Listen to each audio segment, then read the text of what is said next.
Okay, hi guys. Welcome to our What is Coaching webinar. I'm Katie Myers. I am here with Jennifer Watson and Ashley.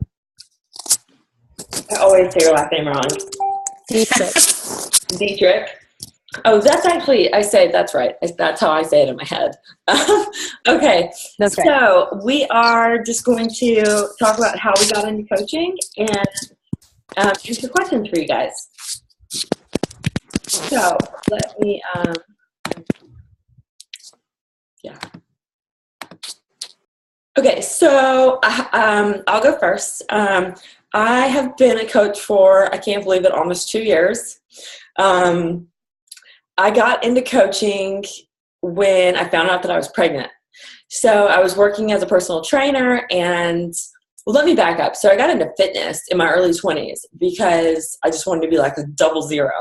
And after I'd put on like freshman 40, and this freshman 40 looks a lot bigger when you're not working out and you're just like drinking Budweiser and eating like cafeteria crap.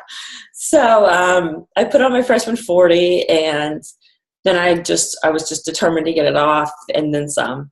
So then I realized that I hadn't had a panic attack in like a week, and that was big for me. So, it helped so much with my anxiety and my panic attacks that I kept working out. And, my why for doing it was bigger than looking great in a bikini. So it had to become a part of my lifestyle. So then let's fast forward to like 5 years ago, and I was working in human resources, and I just felt like life was passing me by working in a cubicle. And it was, my panic attacks were back. I was having like 3 to 4 a week, and I was like, I cannot do this anymore. So I got my personal training certification, and I was working at gyms, and I was training clients at home, and so that was great. And it was great for a while. And then I found out I was pregnant, and I was like, I can't be working these gym hours. And, you really have to like bust your butt when you're working at a gym at first. And, you're trying to get clients, and it's long hours, and you're training people who you don't necessarily want to train at hours that you definitely don't want to be training at. Sometimes you leave at 6, you don't get home until 9 o'clock at night. And, I knew that having a kid, that's not the lifestyle that I wanted to be living. So I just knew that there had to be a little give. And it definitely, so that's why I started coaching. I kept seeing this woman, Anita, post. And one day she made this generic post about making a 6-figure income by sharing your passion for fitness. And I was like, whatever that bitty's doing, I can do it. So, so I just kind of jumped right in. And I was very skeptical. I was like, I don't believe in home workouts, first of all. And, I just kind of thought the whole thing was probably like a pyramid scheme. So I got it. And the thing that I fell the most in love with was the meal plan. I mean, I was like, this is freaking idiot proof. This is the best thing since sliced bread. So, that was like, I was hook, line, and sinker right there. So I started my own challenge group. And I was like still getting used to the shakes because I wasn't making them right. And now I'm like addicted to them. But, so, then I was still skeptical about the home workouts, but they carried me through my pregnancy, and I was so glad I had them. I was so glad I had them after my pregnancy. So I had a really tough pregnancy, and we ended up having our daughter early at 28 weeks. And she only lived for 2 weeks. We had her for 2 weeks in the NICU. And so a big part of coaching for me has been the community aspect, and being able to give back when I was grieving so much. So little did I know that was going to happen, when I got pregnant. But like, I wasn't able to go back to personal training. I couldn't be around all those people and have it's energy sucking. It just is. Doing a job like that, any kind of wellness job, it's just kind of energy sucking. And so to protect myself, And I couldn't go back to personal training. And so then this way I could work from home behind my computer and still do what I really love doing, which is helping people through fitness and nutrition. Of course, everyone likes the fitness more than the nutrition part, but yeah, so, I wasn't loving going back to the gym after we lost our daughter. And so these home workouts were what kept me going every day. I had signed up because I wanted the accountability while I was pregnant. Well, hell, I needed the accountability after I had her more than I did when I was pregnant. So, I had to show up every day and do my workouts, even if that's all I did. It would be, I checked in with my challengers and I proved to them that I was doing what they're doing. And then I would go get back in bed most of the time. So that was huge for me with coaching. And yeah, so here I am 2 years later, and I'm pregnant again. And yeah, I'm doing the programs, and I'm following the meal plan, and I'm sharing my journey. So that's what coaching has been for me in a nutshell. Okay, I'm going to pass it on to Ashley.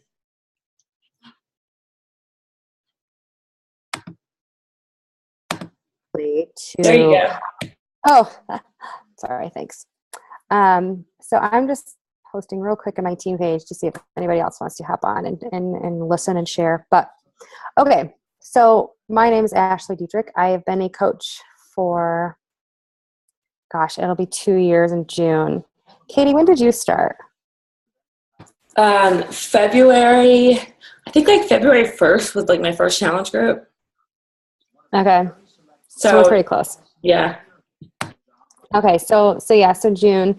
So my story kind of started, just to give you a little bit of a background. I was kind of raised in a two working, like both parents working household. So I was raised to understand that both parents worked, and you grew up and you went to college, because neither one of my parents went to college. They both had factory jobs. So it was expected that I grow up and go to college, and then after I get that done, then I can go on and do whatever I want for the rest of my life. But that had to be done. And I had never considered being a stay-at-home mom. I was just going to go to work, and I was going to work in the medical field, and that was going to be my life. So cut to several years later, after going to school, several different colleges, trying to figure out exactly what I wanted to do, trying to pinpoint it, trying to make it feel right, trying to make life decisions when I didn't feel ready to make life decisions. In the meantime, my husband and I got married, and we knew we wanted to start a family right away. I had never been really overweight. I'd never been, I'd never struggled with my weight. I'd always struggled with body issues, but not to the extreme. It was just more internal self-consciousness. And I was an athlete in school, but never after that. After that, it was partying, drinking, everything from college just kind of traveled on into my early 20s. And then my husband and I got married. And so after we got married, or before we got married, we had discussed that we knew at that point that I would eventually want to be home when we started a family with our kids. So we ended up having our first daughter, and I was working full-time at a hospital, like in administration. And when you have a child, it just it changes everything. You don't ever really think it is, but it almost sort of gives you a new identity. Not a new identity, but a new layer to your own identity, I think. And so all of a sudden, I wanted things that I had never really wanted before. I wanted to stay home, and I wanted to have more babies. And I still wanted to go to school because I'd always wanted to be a nurse. That was just in my heart, and that was something I was passionate about. I'm passionate about healthcare and helping people. So I always thought and assumed that would be my outlet. Well, it got to be, hold on, can you grab her, honey? It got to be after my third baby was born, who's crying right now. She's 2. But after she was born, I seemed to put on a little bit of extra weight with each kid. And after the first one, it was fine. You know, I didn't really notice it. After the second one, it was kind of like, okay, I'm starting to notice. And by the third, it was like, I didn't like to be naked. I didn't like to be undressed in front of my husband. I just didn't.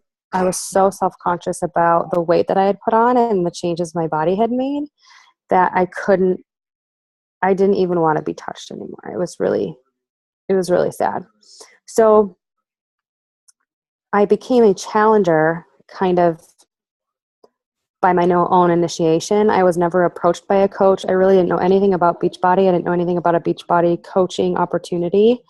But I knew some friends who drank Shakeology, and I knew some friends who did some of the workout programs. So I reached out to a few of them.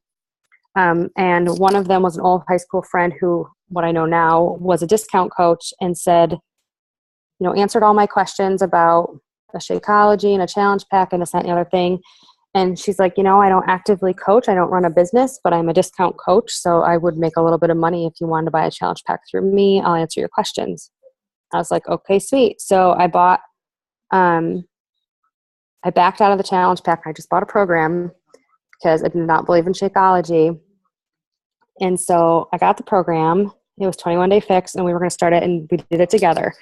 And I was so I don't know if self-conscious is the right word, but I was so embarrassed that I was at a point where I needed to, you know, be this strict and follow a nutrition plan, that I was afraid to even like tell anybody about it. So like my husband was the only one who knew, pretty much. And like my sister and my mom. But I did the workouts every day. I lost like 12 pounds, I think, maybe 10 pounds, something like that. My first round of 21 Day Fix, and that was without Shakeology. Well, in there, I ended up getting a couple of free samples from a friend, and I could not stomach them. I gagged on them when I tried to drink them. Turns out I blended them wrong, and I didn't know how to make them. So I ended up reaching out to my coach, whom my coach is now, and she gave me some tips on, you know, how to make them, how to make it better, yada, yada. She invited me to her fit club. She was running a free fit club. And I just knew that I needed to, if I wanted to keep going with this, I needed to be surrounded. I needed to make that my atmosphere. You know, I needed to make fitness my atmosphere. But I was too terrified to go to the gym, and I didn't want to pay for a gym membership, quite honestly. So I knew that I could do this low key at a park with some friends in the summertime, and it would totally be fine. And I loved it. I absolutely loved it. And then I really don't remember at what point something in my brain just triggered me to start thinking about coaching. I think what it was I remember being in her challenge group, and she ran a kick-ass challenge group. She ran a challenge group where it was everybody was kind of at the same place in their journey, and they were really, you know, focused on helping each other. And we really created a team within our own challenge group. And we went out to lunch a few times, like us in this group, because we all happened to be fairly local. And it was just a really great community. And it felt great to be able to be comfortable with women. Like I have a group of like 5 girlfriends who I've been friends with my whole life. And then I pretty much never let anybody else in. No one was ever like, I didn't like women, right? So to be able to connect with women that I met, new women that I met, was like a brand new thing for me. And I found it to be really awesome and really comforting. So I think it was through that where I started thinking, you know, I've always been a leader in some regard, like through sports in high school. I was always pegged from the coach as more of a leader. I coached a few sports after I got out of school. I loved being a leader in that aspect. And so it just started to make sense. The wheels started turning, more and more things started falling into place. And I started realizing, like, I'm already kind of doing this. I might as well see what happens, you know? And so I never really thought that far ahead as to like, okay, I'm going to make this a business, and this is going to be where it's going to grow from. And this is going to be, you know, really great for us financially.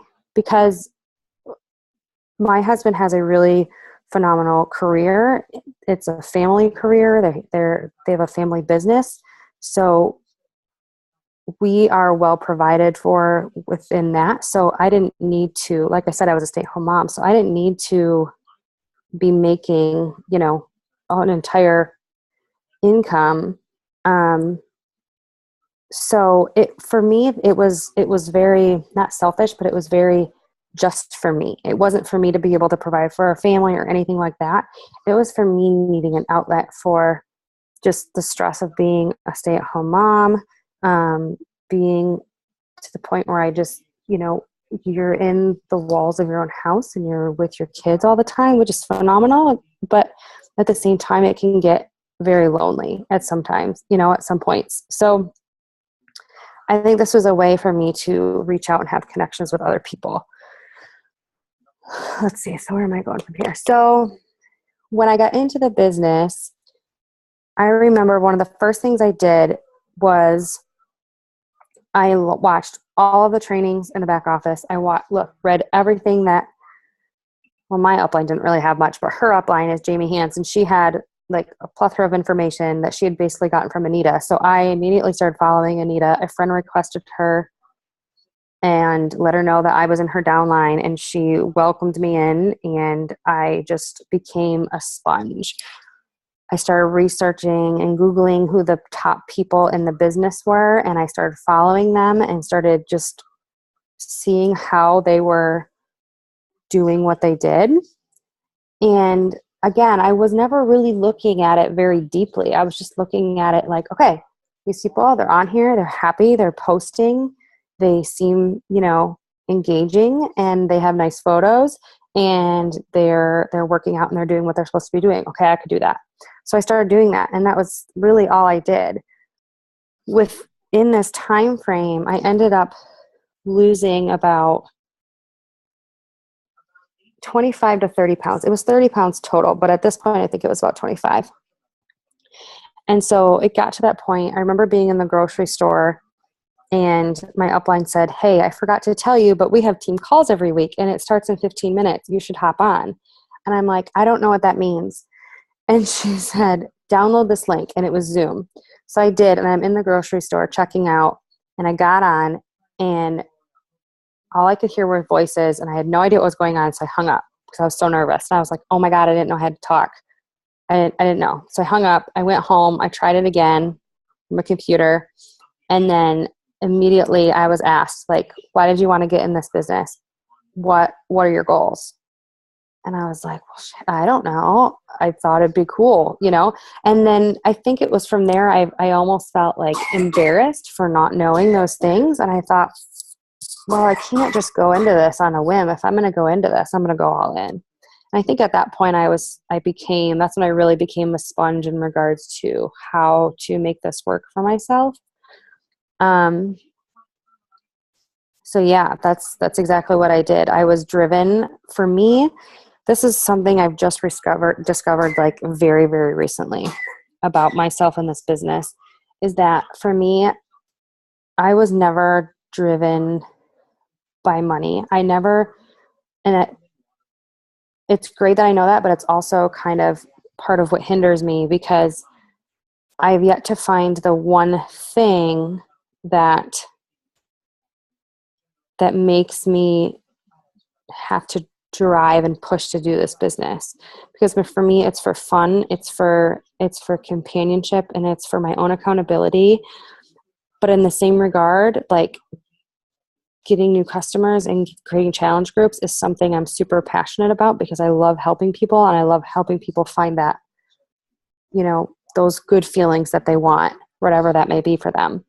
So for business building, for me, I'm still trying to figure it out, I guess, because like I said, I'm not driven by, we're not hundreds of thousands of dollars in debt. So I don't need to be digging my way out of that. But at the same regard, like, I know that I don't ever want to leave this, because there's too much good here to not share it. I'm more fueled by, like, I want my name on this freaking wall in big letters. I want my face to be on this big canvas flashing in lights when people walk through and they're like, oh my God, who's Ashley Dietrich? Like, I want to be that person in the business, and I want to go on these trips, and I want to have this, like, just, I want all those things. And I think that's what drives my business and keeps me doing it. But at some point, to be completely honest, I wonder if that's enough. Do you know what I mean? So anyway, that's where I'm at. That was great. I actually never knew I was such a recognition-driven person until this. Me too. I was like, no, I don't care about that. And then I'm like, oh. Yeah. Like, say my name. All right, Jennifer, you ready? Coaching. Oh, you're good now. I actually got into coaching through the back door. I've kind of been into fitness before my whole adult life. I've been into fitness in one form or another. I got certified to be a fitness instructor, a cycle instructor. One certification led to another certification.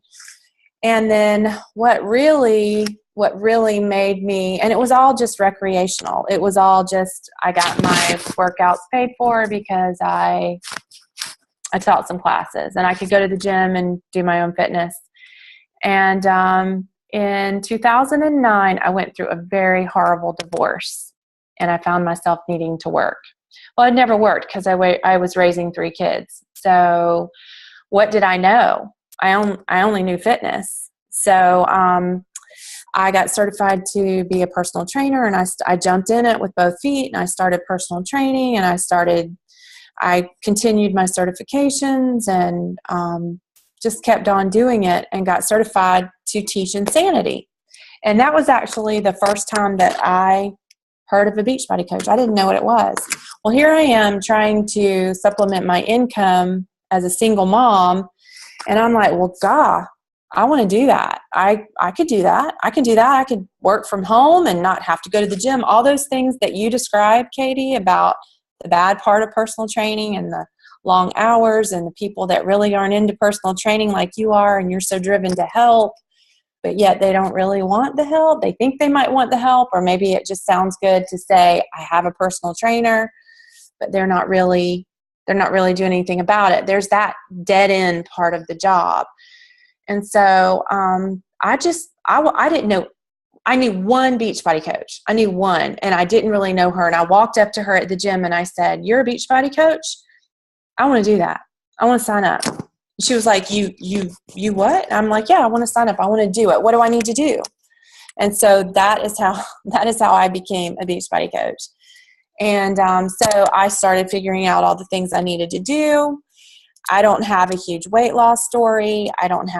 Although I did about 4 years ago, I got married. I gained about 20 pounds because I started to enjoy life and a glass of wine and all this stuff. So I have used what I've learned, and I love Beachbody programs, but I don't have a huge transformation. I don't have any of those things. So at some point along the way, I kind of struggle too. I'm like, well, why am I here? I'm here because I feel like I can connect with people so much more, even in a virtual way, than I can with the people that I see face to face.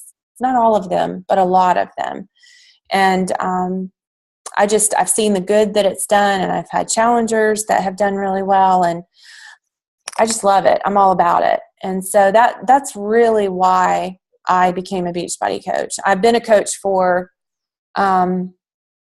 this coming September will be 3 years. So I don't want to stand in front of people all for the rest of my life until 9 o'clock. I'm sorry, I don't. When it's dinner time, I want to be home with my family and in my PJs and on my laptop if I need to work. So that is why I got into coaching. So I don't think I'm really into recognition. I wish I were more that type of person, but that's really why I got into coaching. And it was all about making a living and trying to make money on my own, which my situation has kind of changed, but it's still my thing. So that's about it. That's about it. Okay, so I just wanted to add just like what I think like are just the biggest perks of coaching. Mm-hmm. Is that, you know, like our goal as coaches, like income wise, is to make a full-time income working part-time hours. Mm-hmm. And, you know, like we get to work when we want and where we want. And, oh, you know, I'm in my first trimester and sick as a dog. So I've been working from bed 90% of the time I'm working. Yeah. Like I would have done this call in bed if my husband had not been home. Yeah. So, and I also wanted to add on, like, you know, a lot of people think that you have to be in the best shape when you start. And like Ashley said, you know, she lost from when she started coaching, you lost 25 pounds, right? 30. 30. And so, you know, that's amazing. So she obviously wasn't at her end point. And when I started coaching, I was in really good shape, but I was getting bigger the whole time. From where I stand, it's the people that have the weight to lose and have a story to tell that actually do better at coaching. It's not waiting until you get perfect. Right. I feel like because I don't have a huge transformation story, that might hinder me slightly. Not that it can't be done, but I mean, that's thinking that you don't have the perfect body is not the reason not to coach. No. I mean, I would rather see somebody way overweight doing the program that I'm doing than somebody with rock hard abs doing it. It's like, big whoop. You can go on Instagram and see that all day. Right. So, yeah, it is just like real life people, you know, just being relatable. Mm-hmm. Yep. Laura with the questions. I'm here. Hey. So exactly how do you make money? So we start making money. So when you sign up, the first way you make money is you make 25% commission off of everything that you sell. That is like how we make money 101. After that, we have a way, you basically, most of your paycheck is going to come from bonuses. And you don't have to have a team to be making a good income. But, you know, you do eventually build a team down the road. And when your team succeeds, you succeed. Anyone want to add to that? Well, that team is what gives you, I mean, like you might not have sold any programs or any challenge packs or anything that week, but if your team is working and you have that team, then you're going to get a paycheck that week regardless. So that's the great thing about this is as you grow, it's going to grow as well. Mm-hmm. I think it's important to add too that whenever people start hearing, at least in my experiences, talking about how you make money in a network marketing business like this. So with Beachbody, you don't ever get to a point where you can sit back and then you just collect money from those below you. Everything you do has to be duplicatable so that you can then in turn help the people who sign up under you grow their own teams and grow their own businesses. So I think that's something that just needs to be clarified because too often do people hear like what you guys were saying, you know, you succeed if your team succeeds. And while that's true, I think the skeptic's mind kind of tangles that into, you know, I have to get all these people under me in order for me to make money. But you do have to train your team. It's not like you sit back, like you said. You do have to show them what they need to do, and they have to work just like you do. Mm-hmm. But also, can I add that I didn't have a team for like a long time, and I was making very good money. Mm-hmm. So I'm retail sales. Mm-hmm. Because you had amazing retail sales. I mean, that was your, Yeah. And so now I can hit lower numbers every month, but still make the same amount because eventually my team evolved. I wasn't out there like trying to build a team like I wish I had have been. But I just didn't have it in me at that point in my life. So, yeah. So you can definitely make money without having a team. Having a team scared the crap out of me. I was like, I don't want to be responsible for these other people. Well, and even saying that you're responsible, you are responsible, but even there's always a bigger upline, and there's people that can help. Right.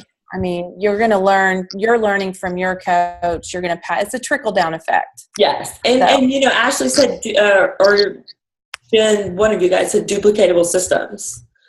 And that's a great thing that, when you sign up with one of us, we all come from teams that trickle down from a very large team, from a very high ranking team. And so, we have all the tools that are duplicatable. Right. For you to learn and for you to pass on to your teammates. So, did that help, Laura? Yes, and based on what Ashley was saying, that kind of answers my label of the other question. So this is obviously not a pyramid scheme based on your explanation, Ashley. So I find like one of the easiest ways to explain it's not a pyramid scheme too this is like what made it like click with me. Because I really thought it was going into it. Was that, somebody can come in below you, like how Jennifer did, and she can make, 3 times as much money in 6 months than the person who signed her up. So somebody under you can make more than you and surpass you in rank. Yeah. And then there's no top to the pyramid. Right. So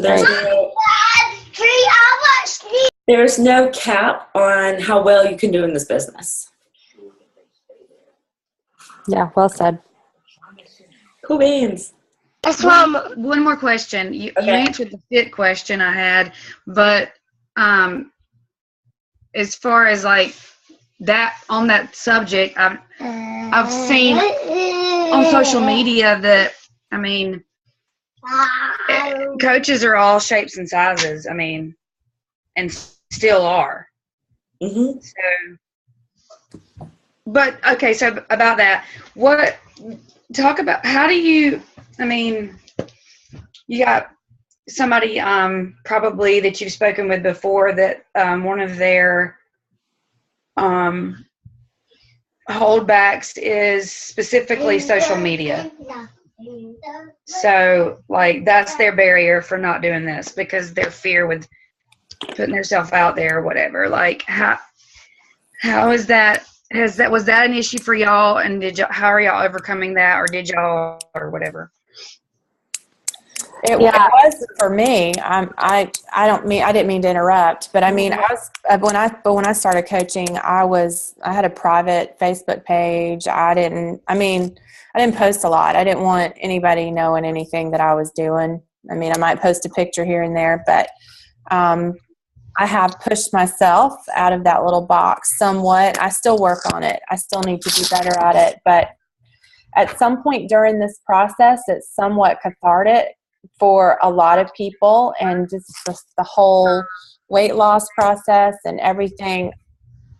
I don't know. It just opens you up into being willing to share more, and because you see that it helps people. It's not for everyone. Everyone can't do it, but for some people, it's kind of like in that transformation process. So I don't know if that helps answer your question. Somebody else might need to add to it. Hey, Jackie. I had a hell of a time with it too. I had never taken a selfie. Every setting on my computer was private. On my Facebook was private. You so don't seem like that now, Katie. Oh my God. I hated it. I mean, yeah, it was, but I had my why for doing this. And, I just had to sit down one day and I was like, I was like pregnant, so emotional, and I'm like writing my why down. And so I was like, sorry. So I was like, okay, so this is my why, and what's bigger? Being embarrassed on social media. Because honestly, I'm not gonna lie, I was like embarrassed to say I was a Beachbody coach at first. Because I had a lot of people that I was friends with in the fitness industry or were bikini competitors, and I was embarrassed. And so, I just had to say F it, and that it doesn't, like, no matter what people think about me on social media, the reason I'm doing this is bigger. And so, I started making videos, and I was like, I told Anita, I was like, just because you are successful making videos does not mean that I have to do that to be successful. She's like, make a video. You have 24 hours. Like, okay.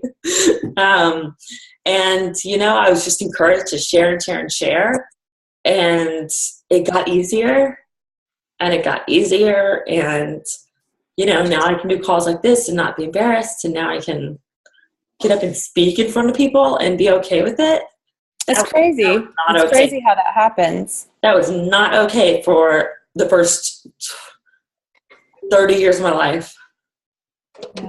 Yeah. Yeah, I think to add to that too, Laura, for me, I always had considered myself before I started coaching that I was an extreme like extrovert and I was super outgoing.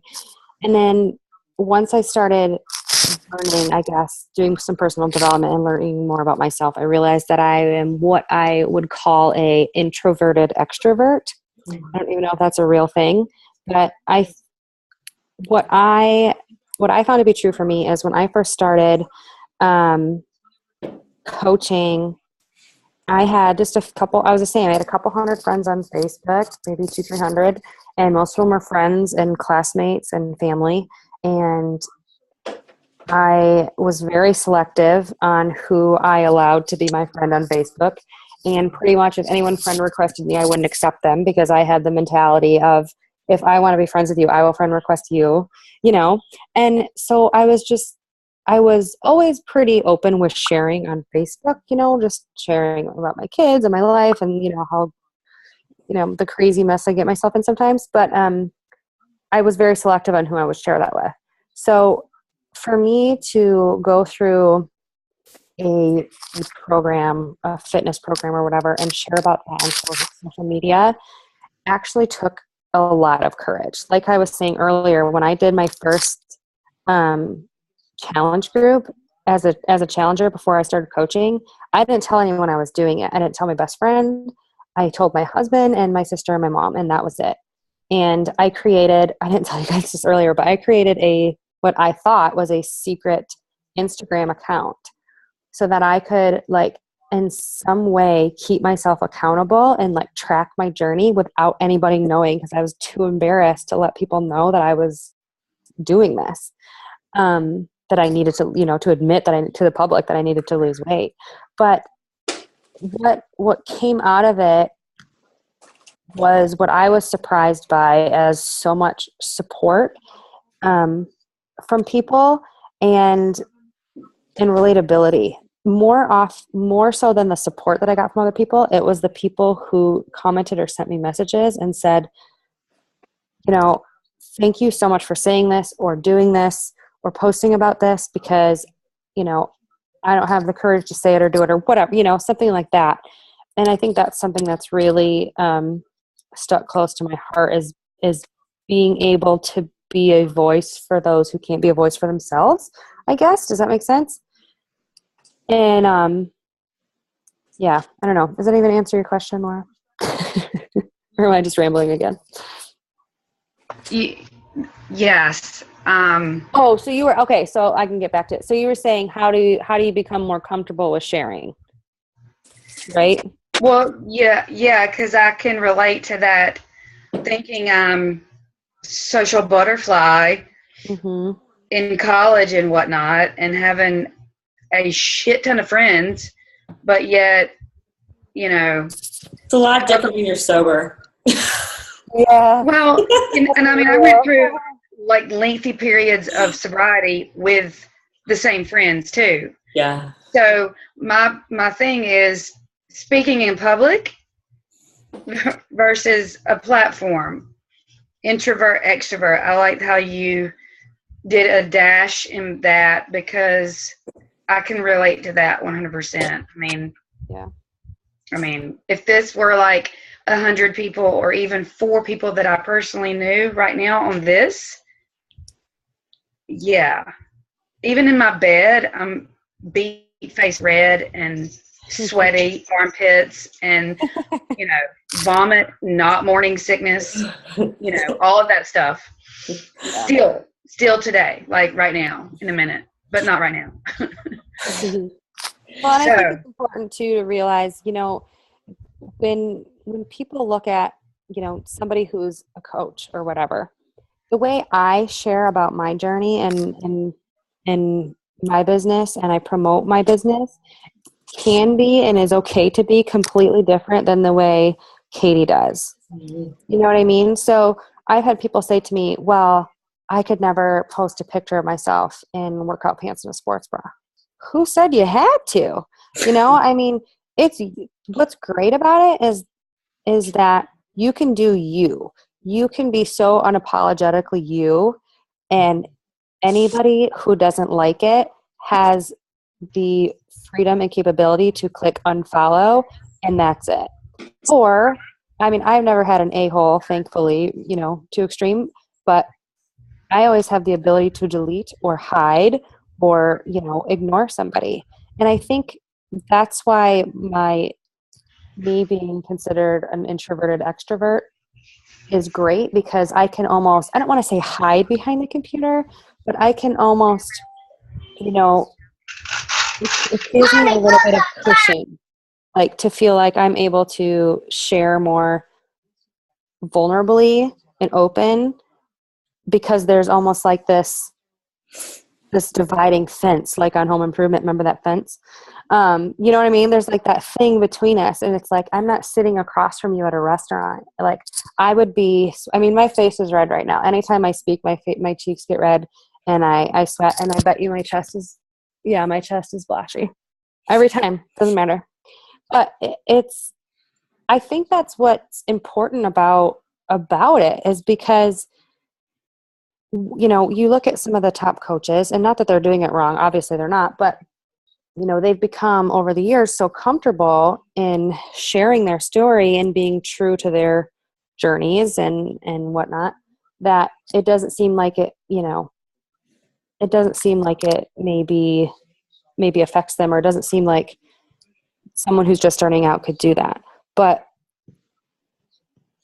the way that they've gotten where they are is because they've figured out ways to be true to themselves. So to get on and say, here I am, I wanted to share with you for motivation my workout today, or whatever. The point is somebody out there is going to be able to relate to you and be like, okay, like I feel that way about it too. And so it's kind of like validation. You know what I mean? Mm-hmm. Anyway. Well, and I think too with coaching, it's not about, like we said before, it's not about being perfect, but it's about always bettering yourself. It's always about you're learning about yourself, what you can do better. So it's a process of growing, and you might not feel comfortable doing this today, but you might feel comfortable doing it 6 months from now, or whatever it is. You don't know what that will be, but it's definitely about personal growth. I mean, there's so much that I do now, and I kind of don't think twice about it, that, a year and a half ago, it would have taken me, hours to do it. Mm-hmm. And to actually put it up. And you mean like a post? Yeah, a post or like a video, or I woke up from a nap and I was like nervous about this, Mhm. but I mean, not so nervous that like I was going to back out, like I might have considered doing. Yeah. So, I mean, there's so much that like, just so much growth happens during coaching, and Yeah. so much getting outside your comfort zone. And I didn't realize that like that's where life is. Life is outside your comfort zone. And so many amazing things happen when you step outside. Yeah. And I like that Beachbody focuses on, making sure that we focus on those things that Katie just mentioned. You know what I mean? First, it has never been, said like sell, promote. It's always about like, you need to do you first and fill your cup and then go out and help others. And I think that's a true testament to like the character, and integrity of this company. And a lot of people, a lot of what I get, I can't do this because I don't want to be salesy. Good. Mm-hmm. Please don't be salesy. Yeah. I don't want you on my team if you're going to be salesy. You can be good at selling stuff, but you have to believe in this program 150% that you are going to back that shit up, and you know what you're talking about because you've done it, you've been there, you've helped people, and of course you're not going to know everything at first, but you believe in it so much that you're not selling anything, you're sharing about it. And my take is if someone's doesn't want it, then they're not ready, or maybe it's just not for them in general. But you have the opportunity to go out and share this amazing product with someone else. So you're going to hear a lot of no's, but just move on and go find your tribe. Yep. I want to say this. I always ask those questions because it helps me like relearn again. But when I decided to do this, the foundation of the reason was to better myself, and I naturally started sharing about it. And I mean, I didn't even really think twice about it. It just naturally was like a smooth flow thing, and I'm still learning like every minute. And now that I don't know, I got shunned a lot, and it's just that in and of itself has helped me better myself even more. And I guess that's just MLM in general, perhaps, or like people don't necessarily know how to show their love for you when you are doing better for yourself, or whatever that is. But I've just learned to not, let that make me go backwards, because it's just made me stronger. And, the whole term Beachbody, people, I mean, that name, I've gotten like 5 different conversations going with the name Beachbody, just is repulsive to me in general. So I would never be a part of that. And I'm just like, okay, I understand, I get it. But to me, I'll talk smack about the name of Beachbody. Yeah, and I'm not just stronger like with abs underneath this, baby the size of a cabbage. I'm stronger emotionally, and Katie can vouch for that. I mean, I'm stronger financially already in January of this year. And it just, I don't know. I don't know. Thank you. You're welcome. Okay, so we are almost out of time. Thank you guys so much for getting on.